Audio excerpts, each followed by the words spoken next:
Welcome back, everybody. Okay, consider this. Is your desk a mess and it's causing you a lot of stress? Well, don't worry, you're not alone. More than half of Americans are less productive because their space is not organized. We're going to take care of that this morning. Productivity expert Helene Segura is here. Good to see you this morning. Good to see you too, Bridget. It's a problem for a lot of people. We've got an actual desk and it's a little messy. A lot of people have this problem. It can cause you big problems in the long run, right? Most With your definitely. employer. Yes, there was a career builder survey that said 30% of employers will not give a promotion to people with a messy desk. Can you imagine? We think it's just our space, but other people are watching our space. Okay. Exactly. So tell us what the first line of action is when you've got a desk that's just not working for you. Sure. The first thing you want to do is you want to take a look at all of the items that you use most often and gather them up and have them as close to you as possible. There's no need to walk all the way across the room to get something that you use every day. So gather those up. Okay. Next, you want to have as small a container as possible to hold all of these items.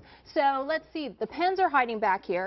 You need those a little more often. You don't need a giant can to hold all of your pens because otherwise you'll collect 1 million of them and then things just get out of hand. So what I hear you saying is that if you downsize with what you need, you're going to operate in a different way. Precisely. Yeah. Okay. So then you're categorizing all these items and you want to go vertical whenever possible. So why vertical? Vertical takes up less space on your desk. Gotcha. So instead of having all of these different piles all over the place, you can have your flash drives in one drawer. You can clear out your business cards and have them over here. And isn't it just the truth that once you start getting physically organized, mentally there's going to be some benefits to it? Yes. We've all known this to be Most true. definitely. When people walk into a room that's full of clutter, your attention span just goes because you're attracted to all that clutter all over the place. Those things. And it's stressful to have that out. Let's go. We've got some organizational tips that we can go through to tell people how they can do this once they go back to their desk. Let's take a look at the first one. Sure. Well, one of them that we just talked about was making sure that everything is as close to you as possible. Okay. Next, use as small a container as possible. Okay. Make sure you go vertical. Okay. Not only with objects, but also with papers. Gotcha. So I've got these papers scattered all over the desk.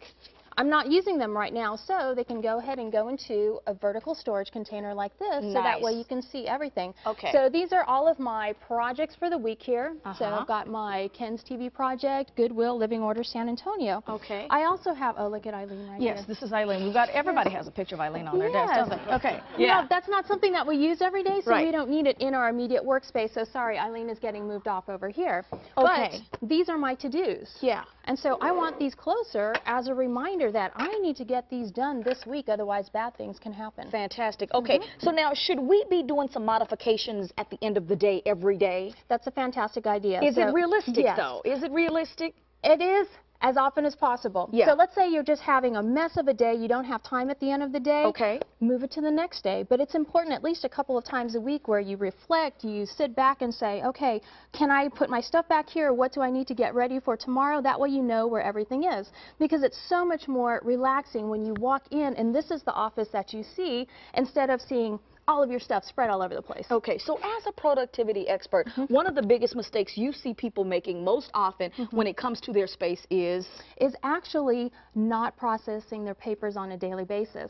We're supposed to be a paperless society. We're not going to be for a long time. Ever. So the papers just become piled up and bunched together and get lost. So it's really important that you separate your action papers from your project papers. I like this. Versus your reference papers. Very Those should be kept off to the side. side. A lot of good information there. We want to just say thank you for helping us get a little more mentally organized. Now, we do have a special giveaway. We're giving away a $150 gift certificate. Living Order SA is providing that to the fifth caller, and there's all kind of things included in that gift certificate. That's $150. Home organizing or business productivity organizing, whatever they need, just call in and we'll set up the appointment. Good. You can always use a little more, right? Okay. Save time. Thank you so much for coming in this morning. Living Order San Antonio. They've got your organizational secrets down. If you'd like to call them, bring them into your company, your organization, maybe your personal office, 210-892-4990, livingordersa.com.